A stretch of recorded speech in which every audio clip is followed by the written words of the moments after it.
This is the LK Chen Flying Cloud Jian, and the name fits perfect. This thing is as light as a cloud, and it really flies.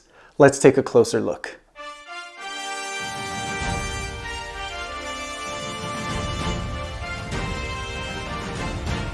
The overall length of the sword is 135 centimeters, and the length of the handle from the pommel to the guard is 35 centimeters, which leaves the blade length at 1 meter long, making this quite a long sword.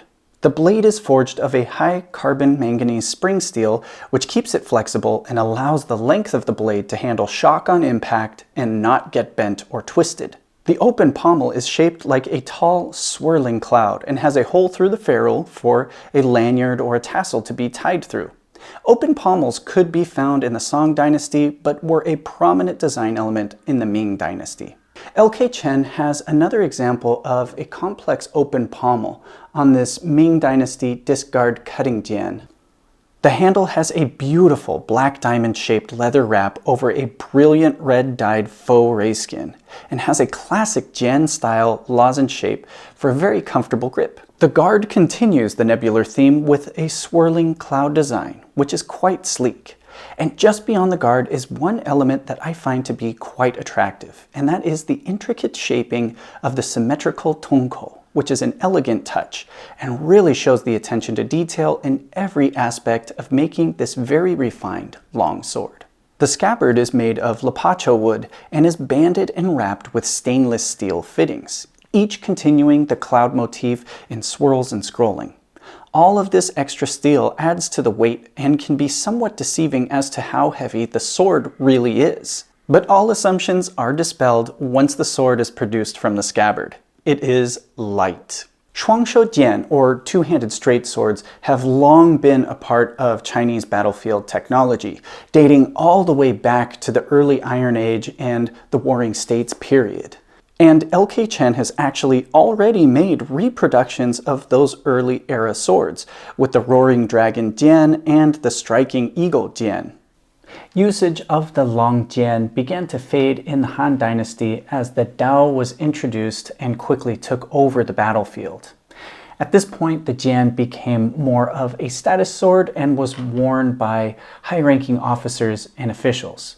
It continued like this for a few centuries until later on in the Song Dynasty, a resurgence of Jian usage on the battlefield was seen, and that continued into the Ming Dynasty. We know that the Shuangshou Jian made a comeback during the Ming Dynasty because it is included in the Wubeizhi, or the Military Preparedness Manual, which was a catalog of absolutely everything for the Ming military. The Wubeizhi consists of 240 volumes, complete with illustrations and diagrams, an absolutely massive project compiled by Mao Yuanyi. Beyond battle formation diagrams and crossbow trigger designs, the compendium also includes sections dedicated to combat techniques, and in Scroll 86 in particular consists of a collection of 24 stances for the Shuangshou Jian, how they can be used in attack and defense, what they were strong against, and suggested follow-up attacks from the stance. It is also in this scroll that Mao explains that although the Shuangshou Jian techniques dated back as far as the Tang Dynasty, because nobody recorded them, they had been more or less lost to time, save for some fragments here and there in sword songs. However, they had been recorded and they had been written down in a very unlikely place, Korea. And as Mao put it, today these techniques are not passed on. In the bits and pieces that remained, there are songs that contain the secrets of the art, but their words are unclear. Recently, it has been great fortune to learn from the Koreans, their complete stances and techniques. Admittedly, the culture lost in China can be regained back from the 4 major tribes.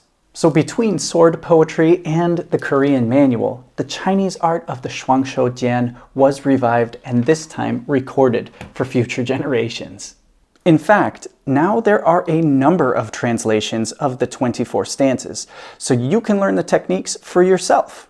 I personally have a copy of the translation by LK Chen, which not only has the direct translations of the original writing, but also his interpretation of the movements, as some things in the original text were intentionally vague or had colloquial references. Lao Shi Scott M. Rodell also translated the longsword manual, and he says that the Wubeizhi was a very important military document.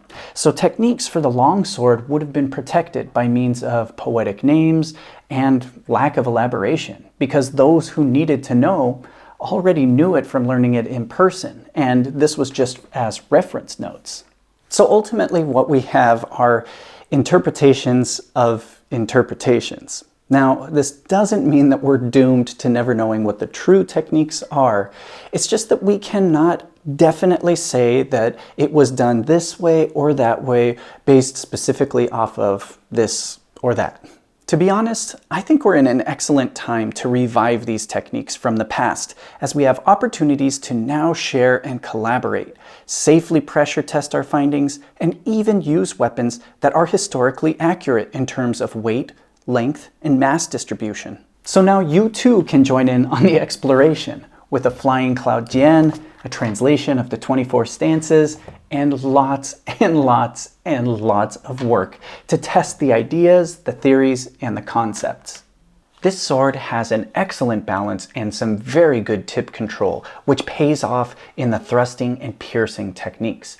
And when it comes to cutting, the lightweight blade can pick up speed incredibly fast, and the cross-section of the blade makes it very easy to cut through targets. I had a blast with this one. All in all, this sword is an absolute delight to work with. It's got a good grip, good balance, and good control, and it's all presented with a very sleek and beautiful Ming cloud motif design. It's a wonderful rendition of a Ming Dynasty sword, and it's made and crafted with the attention to detail and the quality that LK Chen is known for. If you want to learn more about the Flying Cloud Jian, I will leave a link to its listing on the LK Chen website, up above as well as down below in the video description. I will also leave a few links to where you can get translations of the 24 stances, either through Jack Chen and ChineseLongsword.com or Lao Shi Scott M. Rodell's book, or the Brennan translation as well. So be sure to check out those notes down below. And as always, I'd love to hear what you guys think about this sword. So if you have any questions or comments, drop them down below. Otherwise, thank you so much for watching, and I'll see you in the next video.